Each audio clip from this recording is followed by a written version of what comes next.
Bonjour à toutes et à tous. Alors, j'ai hésité à le faire, mais il faut que je le fasse parce que ça me perturbe si je ne le fais pas. J'ai besoin en fait de régler mes comptes avec Ruffin. Voilà, enfin pas mes comptes personnels parce que j'ai rien de personnel avec lui, mais pour tout ce qu'il a fait, moi j'ai remarqué déjà en 2017 que ce monsieur n'était pas franc. Voilà, donc après, ben, ça fait des années qu'on fait avec Ruffin, parce que il a participé quand même à des choses à la France Insoumise, il a fait des actions intéressantes, il a fait des films intéressants. À l'Assemblée, il a fait, à une époque, du bon travail, parce que depuis 2022, on l'y a très peu vu. Il a fait beaucoup moins de choses que que lors de sa première élection. Alors moi, la première fois que j'ai rencontré Ruffin, j'ai dû déjà le raconter, c'était à Clermont-Ferrand en 2017. C'était la convention de la France Insoumise qui était à Clermont-Ferrand. Donc je l'ai rencontré d'une façon totalement informelle. Lors de la convention à Clermont-Ferrand, bon, on restait plusieurs jours, donc le matin, vers 7h30 du matin, on était un petit groupe de personnes à aller prendre notre petit déjeuner dans un café de Clermont-Ferrand. Quand on arrive dans ce café, on se trouve face à face avec Ruffin, qui était accompagné lui aussi de quelques personnes. Et moi j'étais en train d'ouvrir la porte, et lui, presque pareil finalement. Donc je l'ai salué, sans lui parler, mais j'ai fait un petit signe de la tête, un petit sourire. Il a vu mon badge, parce qu'on avait des badges, Convention de la France Insoumise, donc il aurait dû, sans entrer dans une grande conversation, mais au moins dire bonjour, voilà. Ce qu'il n'a pas fait. Et il est resté de marbre. Il est resté impassible, et en fait, comme si il n'avait rien à nous dire, comme si on ne se connaissait pas. Alors bien sûr, on ne se connaissait pas, mais on a un signe de reconnaissance. Le badge de la France Insoumise, c'était un signe de reconnaissance. Et puis, un homme public, une personne publique, quand on se trouve vraiment face à face comme ça, même pas 1 mètre de distance, si on lui dit bonjour, il répond. Donc ça m'a fait très très mauvaise impression, vraiment mauvaise impression. Et je me suis dit, ce mec-là, bah, je l'aime pas. Donc voilà, il n'en faut pas plus, hein, des fois. Je me suis dit, j'ai un rejet vis-à-vis de lui.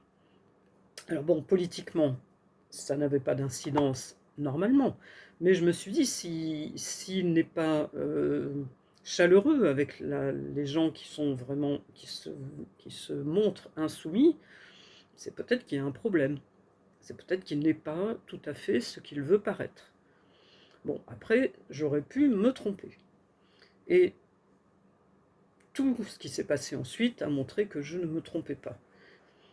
Alors, on va revenir sur ce qui est Ruffin. Et pour ça, je m'appuie sur ce qu'en a dit Geoffroy de la Gannerie, qui est un mec très bien, et qui, franchement, chaque fois qu'il parle, j'ai l'impression qu'il sort les choses de ma propre tête. Toutes ces analyses sont exactement celles que je me fais à moi, mais sans les exprimer aussi bien que ce qu'il fait. Donc je vais vous le laisser écouter. Euh, Qu'est-ce qui fait que, pour l'instant, je pense que c'est plutôt Mélenchon qui, pour moi, incarne quelque chose que Ruffin. C'est un peu ce dont je n'ai parlé tout à l'heure, qui est que, en pensant en termes de populisme ou avec le programme de 2022, Mélenchon a montré quelque chose quand même qui est très important, c'est qu'il a compris qu'il n'y a pas de centre de la politique, qu'il y a une pluralité des luttes. Que vous ne pouvez pas parler seulement un langage et que vous devez affronter plein de sujets, qui peut être la police, qui peut être l'usine, qui peut être l'environnement, qui peut être les violences, qui peut être tout ce que vous voulez, la question trans, etc. Tout. Chacun est le centre de son monde, donc vous ne pouvez pas décréter qu'il y a un centre du monde pour les autres, quoi. Or, ce qui me frappe, moi, ce qui m'inquiète un peu dans ce qu'incarne Ruffin, c'est le monisme politique qu'il incarne, c'est-à-dire qu'il a une focale qui est très importante et qui est tout à fait essentielle pour la gauche. Et ce qu'il a fait, Ruffin, c'est fondamental et je le soutiens à mort. Et moi, par exemple, je considère que son film Debout les femmes est un des plus beaux films politiques qui ait été fait. Et pour ça, je serai éternellement reconnaissant. Je veux du soleil, un film magnifique aussi sur les gilets jaunes. Donc, je ne critique pas du tout ces luttes-là. Par contre, ce que je dis, c'est que Ruffin a un prisme qui vient de là où il s'engage depuis toujours, qui est la classe ouvrière blanche. C'est son prisme, c'est sa préoccupation, c'est comment faire que ces gens arrêtent de voter pour le Front National ou le Rassemblement National, qui retrouvent des affects liés à la gauche et au progrès social, et d'arriver à les convaincre à revoter pour les partis de gauche. Ça, c'est tout à fait fondamental, c'est un enjeu central pour la gauche, mais c'est un enjeu de la gauche. Et vous ne pouvez pas fonder la politique sur un enjeu aujourd'hui, parce que, en fait, par exemple, si vous faites ça, si vous dites en fait la question centrale c'est la question ouvrière blanche, vous oubliez qu'il y a des gens pour qui ce n'est pas la question centrale. Par exemple, si vous prenez un jeune garçon noir et arabe des quartiers populaires aujourd'hui, qui fait partie de la classe populaire, et de la classe ouvrière très souvent, lui ne va pas vous dire que son problème c'est le patron ou l'usine, il va vous dire que le problème c'est la police. Il va dire son problème de la vie quotidienne, le pouvoir qu'il rencontre, c'est la police. C'est la BAC, c'est la BST, c'est les contrôles d'identité, c'est la peur de la police, c'est l'incarcération, etc. En gros, pour ces garçons-là, la police incarne pour eux l'équivalent de l'usine pour l'ouvrier blanc picard, en quelque sorte. Donc si vous fondez un discours politique sur l'usine ou sur le travail industriel, en fait, vous n'êtes pas du côté des classes populaires, mais vous excluez de votre notion de classe populaire tout un ensemble d'autres classes populaires qui ont d'autres types de préoccupations, qui ont d'autres types de luttes, et donc votre discours, il n'est pas inclusif, mais il est excluant. Il n'est pas intégral, il n'est pas pluraliste, et donc il n'est pas moderne, à mon avis. Il ne peut pas créer une mobilisation pour la présidentielle.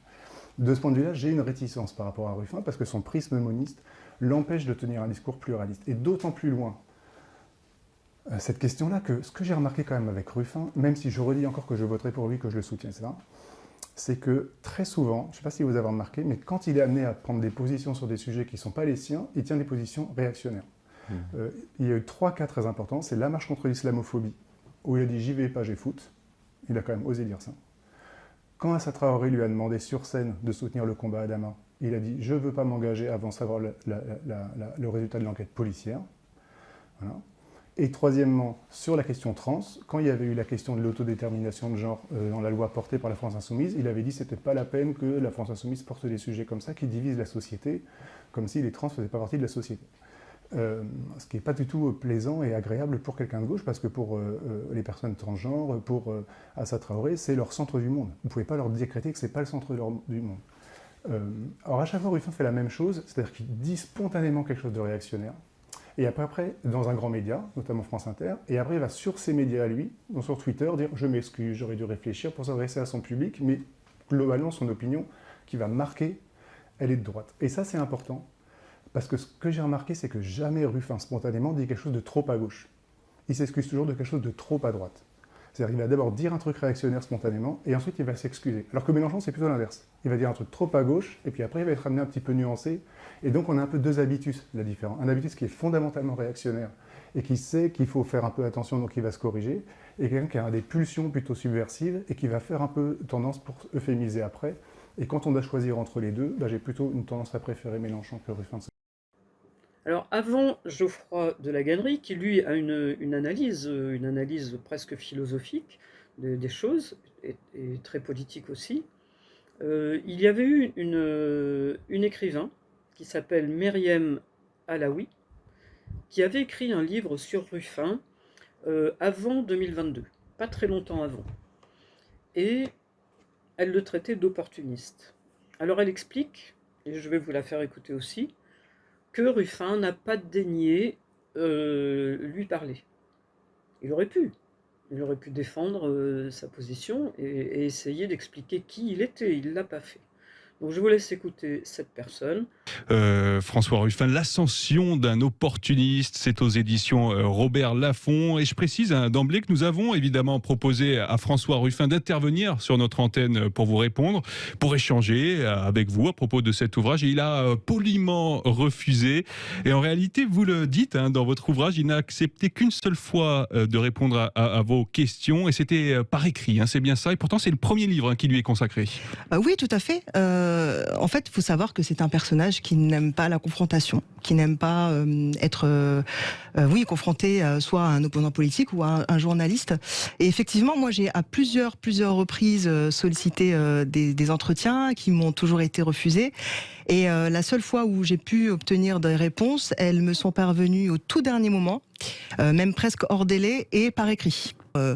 Et en fait, ce que j'ai observé, moi, c'est qu'effectivement, ils ont beaucoup plus de points communs qu'il veut bien le faire croire. C'est-à-dire qu'ils sont tous les deux très centralisateurs. Aujourd'hui, c'est documenté. On sait que Emmanuel Macron est un dirigeant qui aime prendre les décisions stratégiques seul.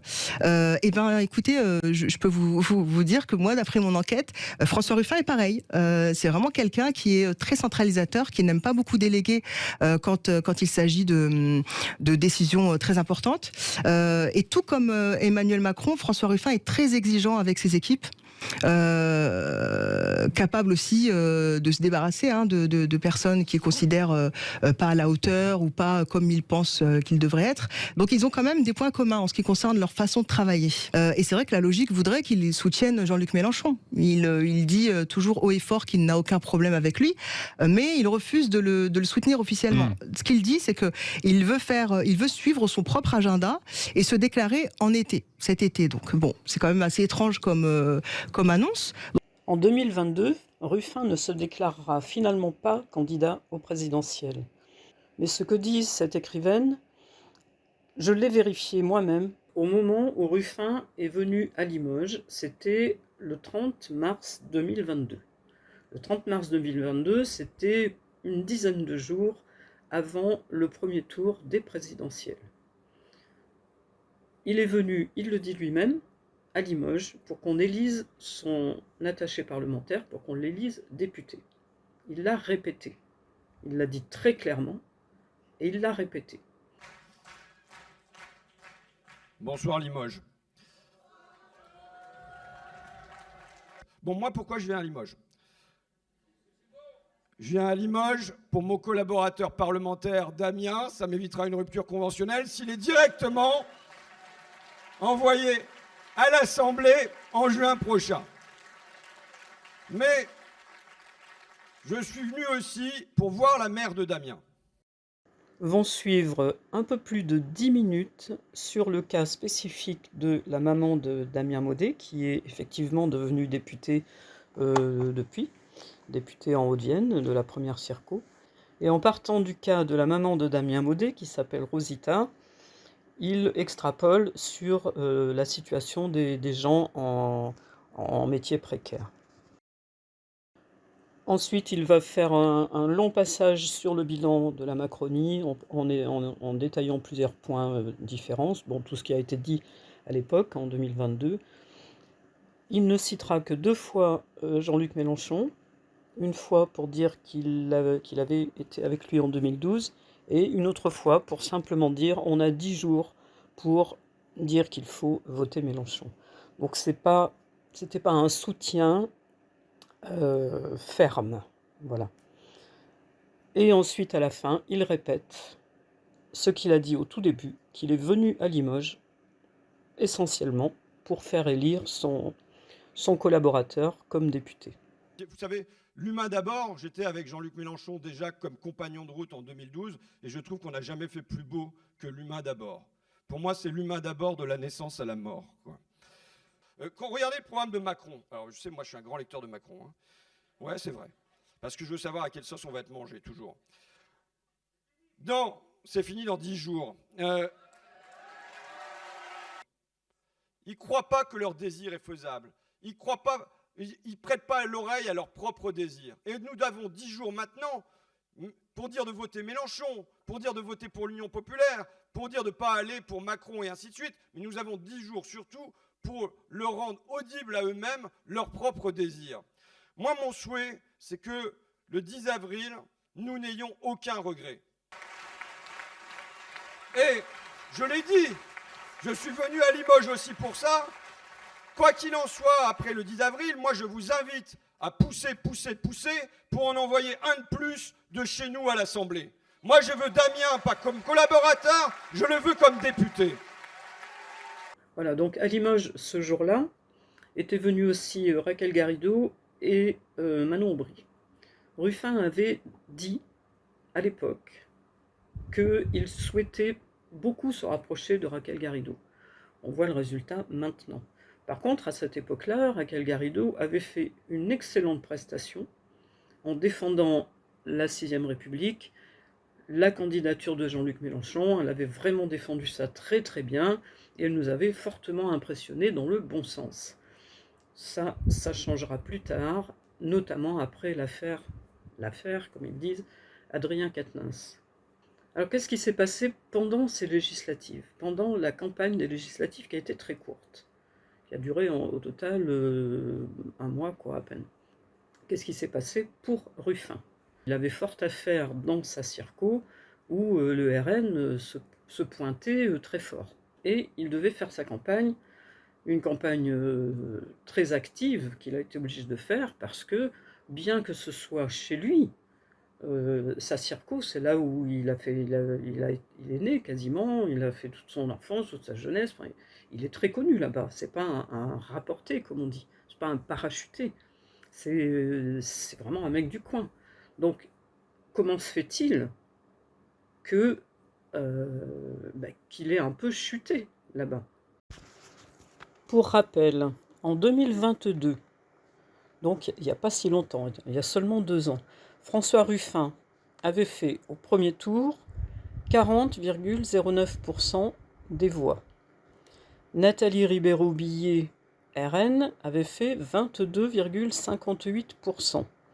Et le candidat Ensemble, donc présidentiel, avait fait 20,31% des voix.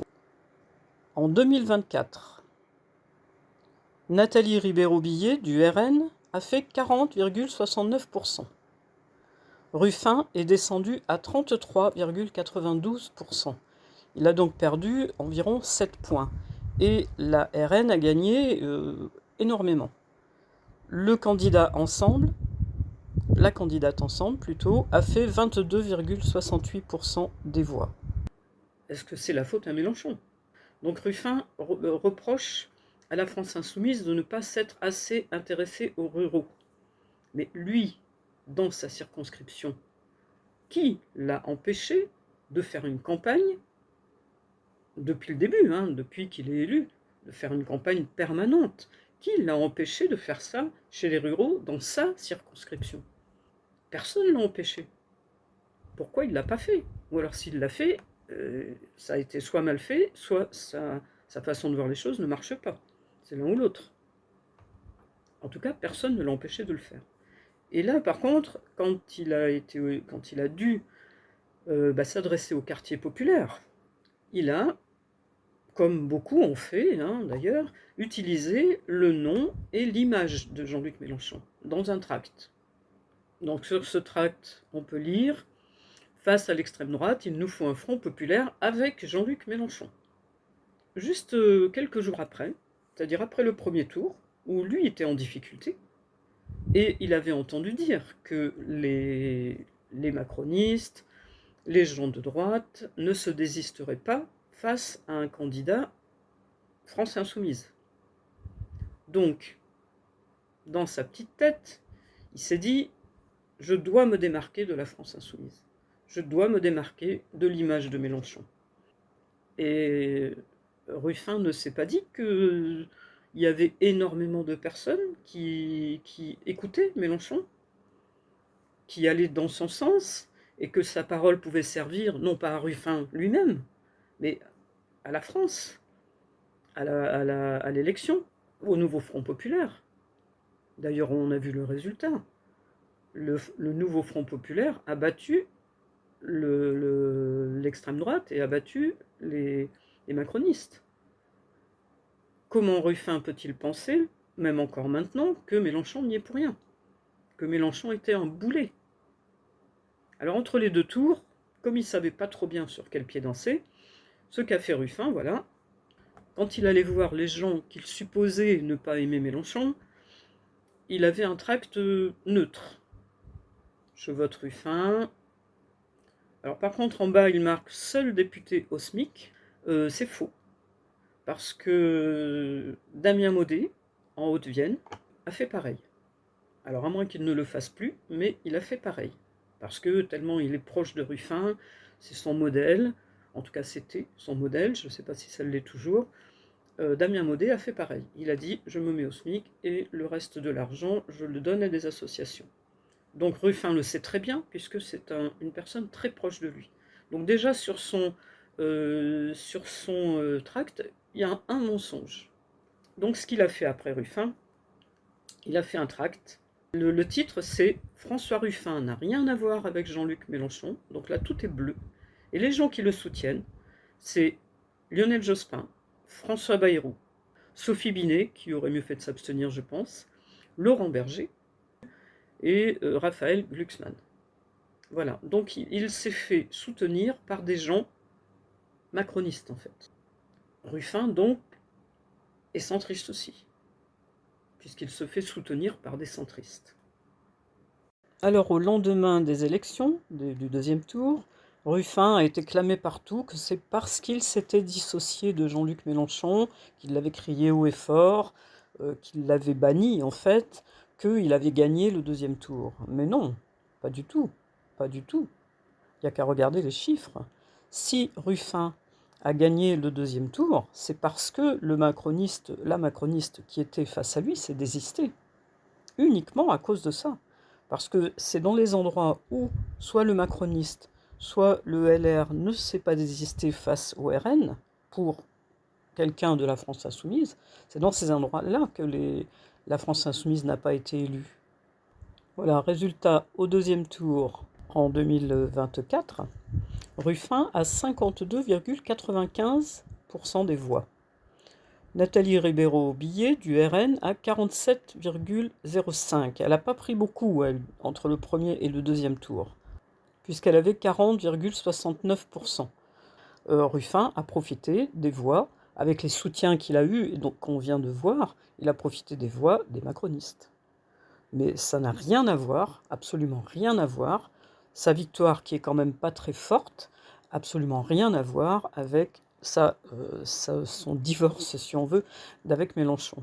Parce que si on regarde les chiffres de 2022, au deuxième tour, Ruffin avait été élu avec 61% des voix, face à la même RN qui avait eu 38,99%. Donc il a même perdu entre 2022 et 2024, il a presque perdu 10%. 9% ça doit faire. Donc qu'ils ne viennent pas chanter que c'est parce qu'il a eu le courage de jeter Mélenchon qu'il a gagné. C'est faux. Archi faux. Maintenant, l'abcès est crevé, parce qu'il y avait quand même un gros abcès depuis pas mal de temps. L'abcès est crevé, c'est très bien. C'est très bien comme ça. Alors reste le cas de Autain, Garrido, Corbière, Simonet, Davy, et puis quelques autres, qui ont créé une association, mais sans Ruffin. Ruffin n'en fait pas partie. Et dont on verra bien ce que ça va devenir. Cette association politique a demandé à faire partie de la France insoumise, et bien entendu, vu ce qu'ils ont fait, ils n'ont pas été acceptés au sein de la France insoumise. Et ça, je ferai une deuxième vidéo sur ce sujet, parce que ça ferait trop long sur celle-ci, et c'est quand même assez complexe à traiter, donc je ferai une autre vidéo sur ce sujet. Alors nous, en Haute-Vienne, nos deux députés LFI, surtout Damien Maudet, dont vous avez entendu l'éloge par Ruffin en tout début de cette vidéo, nos deux députés sont proches, enfin, étaient proches de Ruffin, ou sont encore, je ne sais pas trop, et depuis le résultat des élections, sur les boucles Telegram, les gens leur demandaient de se prononcer. Est-ce qu'ils allaient faire comme Ruffin et ne pas siéger à l'AFI, ou est-ce qu'ils allaient siéger à l'AFI? La réponse a mis beaucoup de temps à nous parvenir, plusieurs jours. Lors d'une réunion de la boucle départementale, Manon Meunier a précisé en disant « Nous n'avons pas hésité une seconde, j'en doute un peu, qu'ils allaient bien siéger à la France insoumise, au Parlement, enfin à l'Assemblée nationale. Donc c'est tant mieux, ce qui veut dire quand même que Ruffin n'a pas réussi son coup, n'a pas réussi à avoir avec lui suffisamment de personnes pour créer son propre groupe à l'Assemblée. Donc il faut savoir que Ruffin, Autain et puis toute l'équipe ont fait une lettre officielle, hein, qu'on a vue, pour demander au PCF et aux écologistes de créer un groupe ensemble à l'Assemblée. Ce qui avait aucune chance de fonctionner, à mon avis. Hein, ça avait aucune chance de fonctionner. Donc Ruffin, pour le moment, on ne sait pas où il va siéger, s'il va être en non inscrit, c'est-à-dire dans aucun groupe, ou s'il va s'intégrer à un groupe. On verra. En tout cas, il ne sera pas dans la France insoumise. Il l'a précisé. Clémentine Autain non plus. Elle ne sera pas à la France insoumise. Donc ça fait 2 sièges qui ont été usurpés, en quelque sorte, puisqu'ils se sont fait élire par la France insoumise, puisqu'un certain nombre de sièges au sein du nouveau Front populaire étaient alloués à la France insoumise. Ils en ont occupé 2 et maintenant ne veulent pas siéger à la France insoumise. Donc ils seront peut-être suivis par d'autres, peut-être pas. En tout cas, si Damien Maudet ne le suit pas dans cette démarche-là de ne pas siéger à l'AFI, je pense que beaucoup de ruffinistes, entre guillemets, vont faire comme ça. Parce que je pense que Ruffin n'est pas aussi fédérateur qu'il le pense, et que finalement, la façon dont il a procédé, en dénigrant tellement Mélenchon, mais sans aucune raison, sans aucun argument factuel, sans rien de concret, ça s'apparente à de la traîtrise. Et les gens n'aiment pas les traîtres, ni les gens, ni les partis politiques. S'ils intègrent un traître avec eux, c'est en général pour s'en servir et le jeter quand ils n'en ont plus besoin. Donc Ruffin, on verra bien ce qu'il adviendra de lui, mais je pense qu'il a perdu énormément de crédit, avec beaucoup de gens. Il y en a encore qui croient que, à cause de la non-démocratie dans la France insoumise, il a raison. Mais comme je l'ai dit tout à l'heure, je vais faire une autre vidéo sur l'histoire de la démocratie, de la non-démocratie à la France insoumise. Et bon, Ruffin n'étant pas France insoumise, n'ayant jamais été membre de la France insoumise, il n'a pas à s'immiscer dans le fonctionnement de la France insoumise, il n'a pas à essayer d'en prendre les rênes, parce qu'en fait c'est ce qu'il a essayé de faire, c'est pas à lui de faire ça. Et voilà, il n'a qu'à créer ce qu'il va peut-être faire maintenant, ce qu'en tout cas a fait Clémentine Autain et d'autres, ils ont qu'à créer leur propre parti, personne ne les oblige à rester à la France insoumise. Donc l'autre vidéo viendra après, j'espère que celle-ci n'est pas trop longue, je ne pouvais pas faire beaucoup plus court. Et je vous dis à bientôt. Bonne journée, merci. Au revoir.